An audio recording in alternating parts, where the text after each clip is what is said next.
المنتزه البحر، عشان الفيديو اللي فات ناس كتير طلبت مني اصور البحر. احنا دلوقتي في مهرجان اسكندرية السينمائي الدولي في دورته ال 38، دورة الفنان محمود حميدة. شيراتون المنتزه.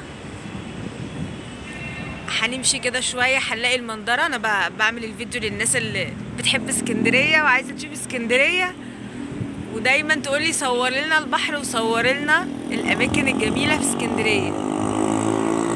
انا النهاردة كنت في المهرجان وكان عندي ورشة اخراج مع المخرج الكبير استاذ علي بدرخان، وبعد لسه مخلصة دلوقتي وقلت اصور المنظر الجميل ده. انا من زمان جدا كان نفسي اخد ورشة اخراج او ادخل مجال الاخراج، خاصة ان انا يعني كنت التحقت بقسم المسرح في كلية اداب، بس ما حصلش نصيب يعني ان اكمل، بس كان الحلم بيراودني يعني.